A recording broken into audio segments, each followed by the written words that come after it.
We know that several antibiotics work on bacteria by blocking their transcription or translation process or somehow interfering with the central dogma.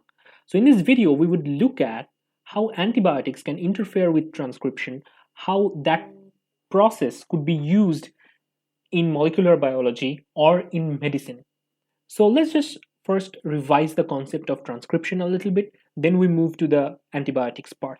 So, we know in case of eukaryotes, there is a basal transcription factors like TF2 families. All these TF2 families bind the promoter and help to recruit the eukaryotic RNA polymerase. One component of these initiation complex for transcription is transcription factor 2H or TF2H, which actually phosphorylate the C-terminal domain of the RNA pol 2. Now, this TF2H also has a helicase activity. It has a phosphorylase and a helicase activity. Once the C-terminal domain is phosphorylated, it gives the RNA pol as a start signal to move along the DNA and transcribing the mRNA, right? Now let's look at how several antibiotics interfere with these process of making RNA from DNA. First, we'll talk about actinomycin D. Here is the structure of actinomycin D. It's like a pretty flat ring which can get incorporated in between the DNA base stacks, and that can work like a transcription block. So here you can see how the actinomycin D ring gets fit between GC base pairs. So it's work like a road bump, a huge one. So when the RNA polymerase 2 is moving all across the DNA and trying to transcribe it, it faces this roadblock and it has to stop there. So the transcription is inhibited in a premature state. That is how actinomycin D works.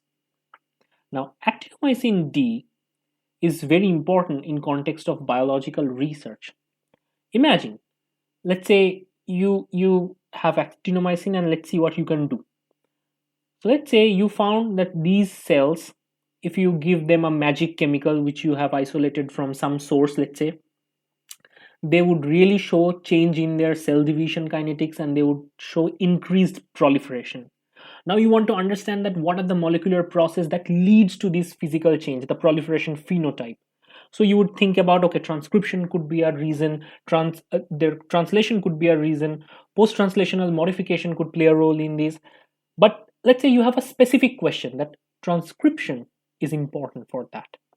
In order to understand that, what you can do is add actinomycin D to block the transcription, and then see when you block the transcription, you have an effect or not. So if transcription has a role, if it is yes, then blocking, then adding this magic chemical with a combination of actinomycin D would prevent the proliferation.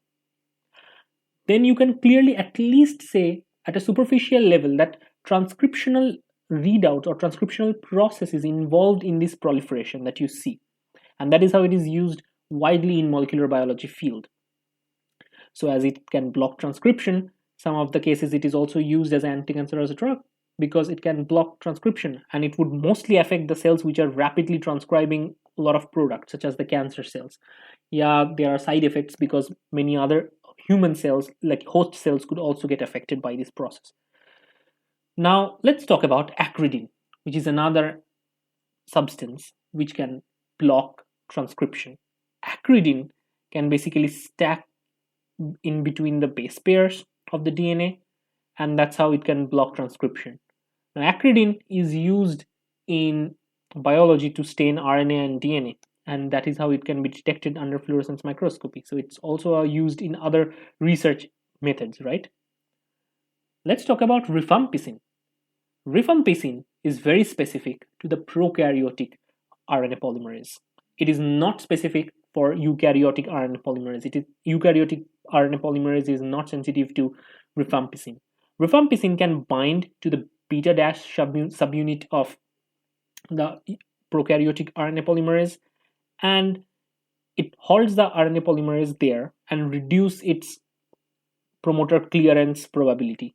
Once the promoter is not cleared, abortive transcription can happen and short length mRNAs would be generated, which would not give rise to a functional protein, and that's how the bacteria would be dead. So that is how rifampicin interferes with the transcription process by directly binding with the beta subunit of prokaryotic RNA polymerase. Now, rifampicin do not affect the eukaryotic RNA polymerase. It turns out the eukaryotic RNA polymerase has different, very low binding affinity with rifampicin, and that's why it is resistant.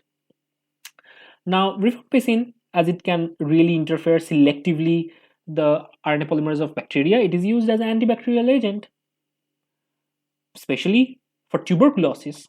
Rifampicin is used as a drug in combination with many other antibiotics. Now let's talk about one of the most important antibiotic, which is known as alpha-amanitin, which is actually obtained from Amanita phalloides mushroom, which is also known as a death mushroom. Now this alpha-amanitin has a selective property that it selectively binds to eukaryotic RNA pol 2. Sorry for that, it's written RNA pol 1, but it selectively binds to eukaryotic RNA pol 2, and only at higher concentration alpha-amanitin bind to eukaryotic RNA pol 3. But eukaryotic RNA polymerase 1 and prokaryotic RNA polymerase are totally resistant to alpha-amanitin. Clearly, you can understand that alpha-amanitin could be used to selectively block transcription in eukaryotes, right? But it would spare the prokaryote counterparts, because prokaryotic RNA polymerase is not at all sensitive for this. So that's pretty much it. We discussed several mode of action of several antibiotics and how especially they can interact and interfere with the process of transcription. So I hope you enjoyed this video. If you like this video, give it a quick thumbs up. Don't forget to like, share, and subscribe. And don't forget to leave your comment at the end of this video. Your comment gives me so much positive motivation to make more such videos. Thank you. See you next time.